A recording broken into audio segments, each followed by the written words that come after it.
Kamakailan lamang, nag-inspeksyon ako sa naging epekto ng habagat ng bagyong Krising, Dante at Emong.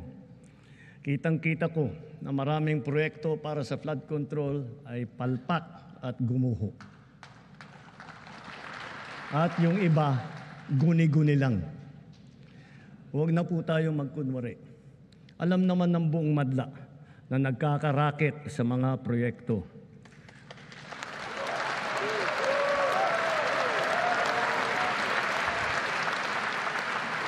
Mga kickback, mga initiative, errata, SOP, for the boys. Kaya sa mga nakikipagsabwatan upang kunin ang pondo ng bayan at nakawin ang kinabukasan ng ating mga mamamayan, mahiya naman kayo sa inyong kapwa Pilipino.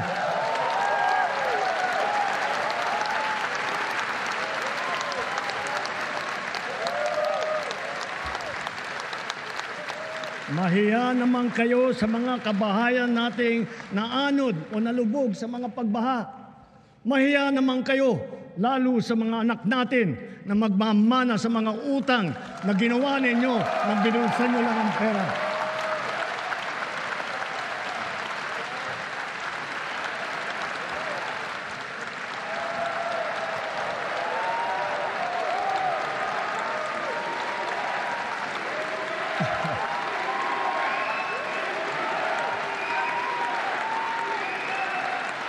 Para hindi na maulit, so that this will not happen again.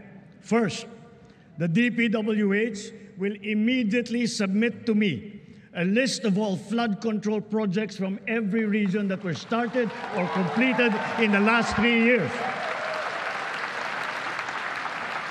Second, the Regional Project Monitoring Committee shall examine that list of projects and give a report on those that have been failures, those that were not finished, and those that are alleged to be ghost projects.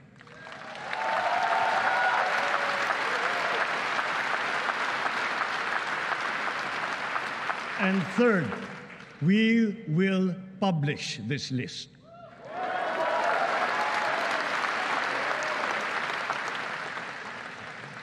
Isa sa publiko natin ang listahang ito.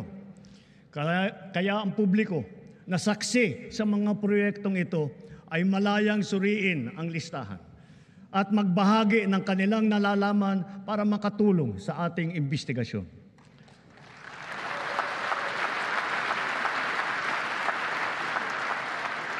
At the same time, there will be an audit and performance review regarding these projects to check, to make sure, and to know how your money was spent.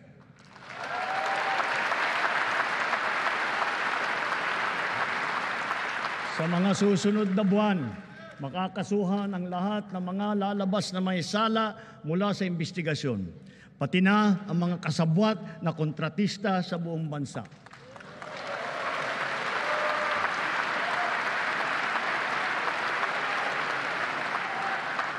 Kailangan malaman ng taong bayan ang buong katotohanan. Kailangang may managot sa naging matinding pinsala at katiwalian.